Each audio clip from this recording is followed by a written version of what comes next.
everyone. It's David Thompson again with Civil War Monitors Behind the Lines. I'm joined today by Ron Coddington. Ron's an assistant managing editor at the Chronicle of Higher Education, but he's also the author of several works, including African American Faces of the Civil War, an album, which is now out with Johns Hopkins University Press. So, Ron, thanks so much for joining us today. Thanks, David. I really appreciate the invitation and very glad to be here. Ron, if you wouldn't mind, do you think you could start us off by sharing just a little bit about African American Faces? Sure. The origin of the project dates to my first book, Faces of the Civil War, an album of Union soldiers and their stories. I have a little bit of a story to tell about that first book.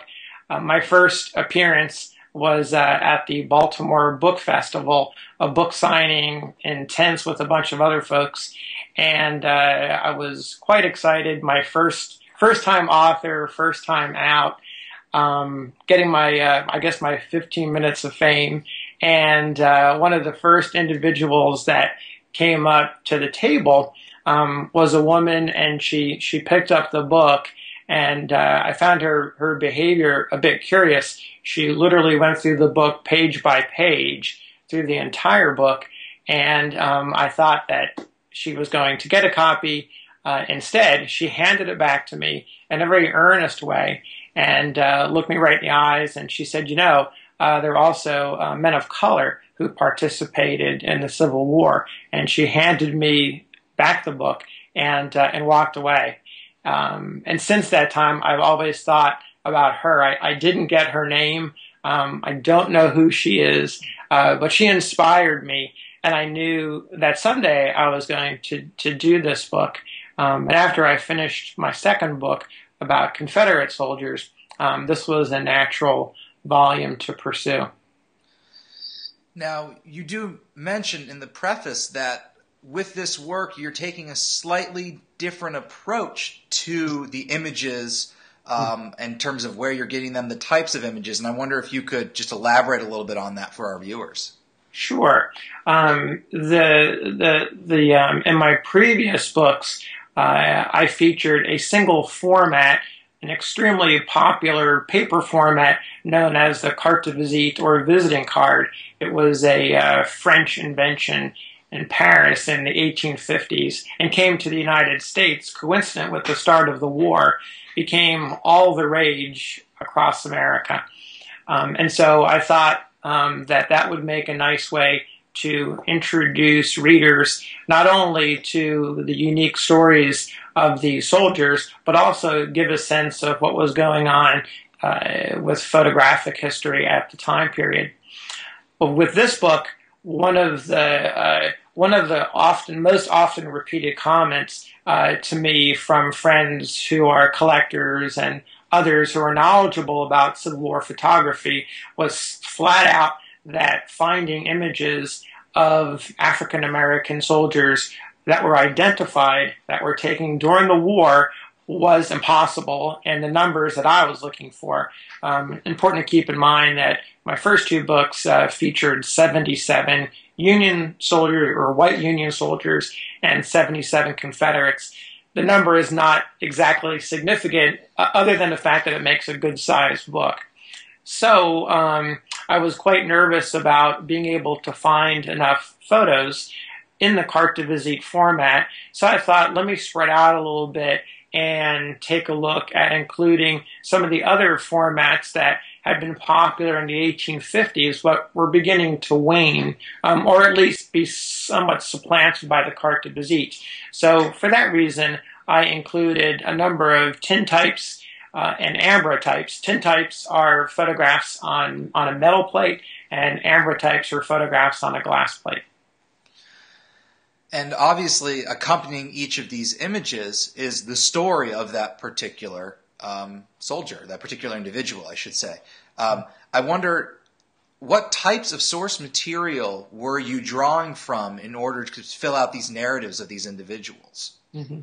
Well, firstly, I like to mention that I come at this research backwards. That I don't go looking for the stories first. The photo research comes first.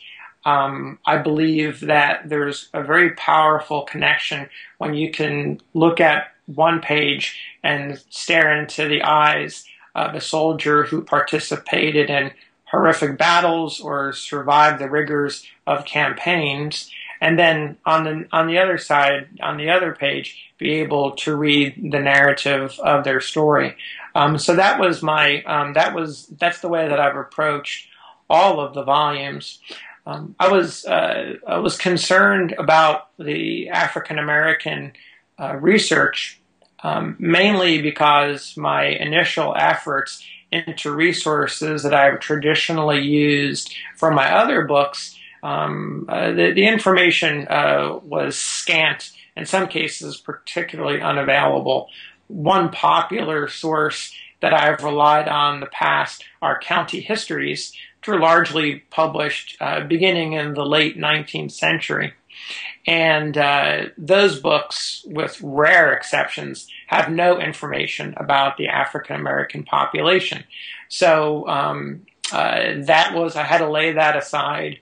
What I did discover is that where some primary resources tend to dry up or not be valuable, other ones show up.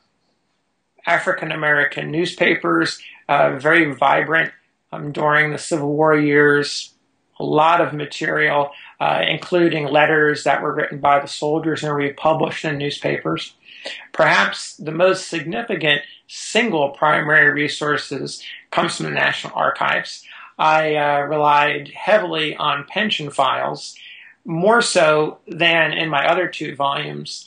I have the interesting factoid about all of this is when I typically go over to the archives and file to get a pension record, I'm normally delivered a large brown folder into which is stuffed a number of documents. When I began researching or requesting the files for the African American soldiers, it was not uncommon for me to receive two envelopes. At first, I thought that perhaps the clerical staff in the archives had made a mistake and accidentally delivered two. This happened repeatedly. I soon discovered why. And the answer is when these soldiers, after the war, filed for pensions, and they did so, it appears in large numbers consistent with Union veterans, they did not know their birth date, or couldn't prove legally their birth date, couldn't prove marriage dates, and other legal facts that would entitle them to federal money. So special examiners were set out to Tennessee, Mississippi, other states in the South to meet and interview individuals, including the former folks that owned them if they were slaves. And the stories that they have to tell are quite impressive. In some respects, they make for really hard reading because some of the details are quite brutal. But they yielded a treasure trove of information that I don't think I would have found anywhere else. I'm sure it's a very difficult question I'm going to ask right now. Is there one particular individual that is your favorite, so to speak? Are there perhaps a couple of stories you might be able to share with us without giving them all away? I'm sure when you're dealing with 77 individuals, it's kind of hard to narrow it down to one. But if you could offer maybe a couple for our viewers, that would just be wonderful. Mm-hmm. You're right. It's a very tough question. I feel like I've come to know these men and their families. And so I have a connection. I feel like I have a connection with each one of them. There are a couple stories. Having said that, there are a couple stories that come to mind. One gentleman that represents an interesting arc during that time period is William Dominic Matthews. He was born free in Maryland to a mixed race couple, and eventually he left Maryland. He had tried to make a business as a commercial fisherman, but laws during that time limited his abilities. So he fled Maryland and went, of all places, to Kansas during the 1850s, became extremely active on the Underground Railroad, partnering. He knew John Brown and had quite a history there as the go-to guy to help escaping slaves get to freedom. He raised a company of 100 men at the beginning of the war and was promptly told by Union officials that there was no need for their service because this was a white man's war. Eventually, he raises more men, gets into the Army with the 1st Kansas Colored Infantry. They are well known, or best known, for participating in a skirmish at Island Mound, Missouri, which is widely recognized as the first African-American combat with soldiers during the war, a full 9 months before Fort Wagner in the 54th Massachusetts. That's it. His story is fascinating. There's a number of other individuals. I also included not only soldiers, but folks who participated as servants or bodyguards, aides. There's a number of different names by which they're known to Union and Confederate officers. I wanted to include them because they found a way to get into the war during a time when the federal government did not permit them to enlist. So you have stories of, for example, Robert Holloway, who had been General Ambrose Burnside's longtime servant from 1850 when the two were out west. And Holloway is captured during the Battle of First Manassas, and I found some interesting documents in which Burnside negotiates for his release. There's a couple of examples, and I could probably go on for... I'm sure it's very difficult. I think it's important, and I think what you're getting at here really is that this is a rather complicated story, that it's not just, when it comes to the African-American experience, we can't say the African-American experience singular during the Civil War, that it's multiple experiences, that they're going to be very different depending on your situation. And I think the book does an effective job of imparting that upon the readers. So kudos to you for doing that. I just wanted to share that with you. Looking at this book, as well as the first two works that you did, Faces of the Confederacy, Faces of the Civil War, looking at white Union soldiers and Confederate soldiers, what's the takeaway, Ron? Looking at these three pieces together, what do you hope students of the war, casual readers, are really coming away with? Mm-hmm, mm-hmm. This is the individual stories of the soldiers are in effect micro-histories of the war. They make for interesting entry points, and my hope is that it opens up a field of study more focused on those individual experiences. Certainly I couldn't have done a book of this magnitude or any of my books without modern technology. The amount of information that's coming online every day allows us to get much closer to the individuals who served. To answer the first part of your question, perhaps the biggest takeaway for me might seem rather simple, but if you think about it, at least when I think about it, it has some far-reaching consequences. If you were an African American at the beginning of the Civil War, by and large, you knew that this was about slavery and this was about freedom. There was no question. In many of the source materials that I read, these guys have known this for years, for decades. They were waiting for this day to come. They didn't know when, but they knew it would come. And they're already looking forward to what some soldiers called the moral war, the war against prejudice, the war that eventually began as the Civil War, as the military part of the war was ending and still continues to this day.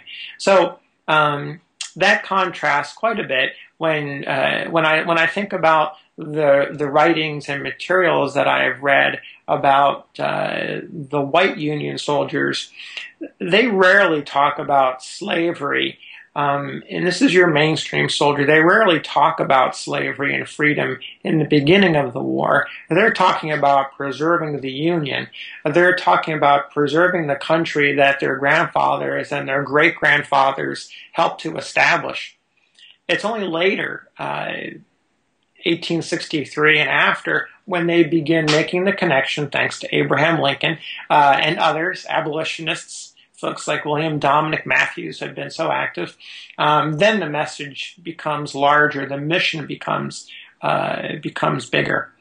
And you can also look at the Confederates, by contrast, soldier letters and journals that I've written, or pardon me, that I've read.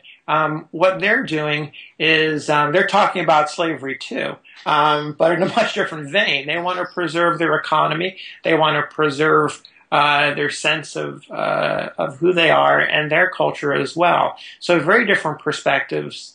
And so I come away with a very healthy respect for the African American perspective on the war. And it certainly made me think differently. It's transformed. The transformative stories of these soldiers have also transformed my thinking about the war as well. And obviously, it probably feels like you just finished up this third book on the pictorial experience, I guess you could say, and the stories behind some of these individuals. Any future projects down the line when it comes to the Civil War? There will be. This is not something that just ends. This is a lifetime thing. But right now, I'm currently a contributing author to the New York Times Disunion series, and I put a lot of myself into that, and the research and writing connected with it. I'm writing on average about 2 times a month. And as long as my relationship with Disunion continues, that will be my primary focus. It allows me to start to think about what's going to be next, and when I know, I'll let you know. Okay, fair enough. I should probably point out to our viewers that if you haven't caught it yet, we did interview Clay over at Disunion back in the fall. It was a great interview. So if you want to hear more about Disunion, it's obviously a great work that New York Times is doing over there. They just recently announced that they're putting out a collection of the essays, the first volume of it, so to speak. Hopefully there'll be multiple volumes, and Ron is one of their fantastic authors. Ron's also written for the Civil War Monitor in the past, and he's got an upcoming article as well in our summer issue, so be on the lookout for that. Just had to make those plugs for the Civil War Monitor, of course. Ron, one last question for you before I let you go. I don't want to take up too much of your day. Is there a recent Civil War work or a tried and true classic that you would recommend to our viewers today? Yes. I have a few. Okay. The book that really caught my interest when I was growing up was Grant's memoirs. I read both volumes, and I found it to be absolutely thrilling. So I would highly recommend that. Another volume that inspired me along the way in a completely different vein is the short stories of Ambrose Bierce. And if you haven't had a chance to peruse those, it paints quite an interesting and stark picture of the war. And of more current volumes, Battle Cry of Freedom is one that I love, where Grant and Bierce give you the view from individuals who participated with very differing views and outcomes of their war experience. You've got Battle Cry of Freedom, where you get the broad context and get a sense of where everything is and how it all comes together. So that's probably my top 3. I think some rather strong recommendations, obviously some classics that every Civil War enthusiast should check out at one time or another if they haven't already. Well, Ron, thanks so much for joining us today. Again, the book is African American Faces of the Civil War, an album. It's the 3rd in this series with Johns Hopkins University Press. So please go out, and take a look at it, everyone, because the images in and of themselves are fascinating, but these are tremendous stories that accompany them, and it's a real testament to the work that Ron did. So, Ron, thanks again, and I hope to have you back on again in the future. Thanks, David. Thanks for having me. This was great, and hopefully we can talk again soon.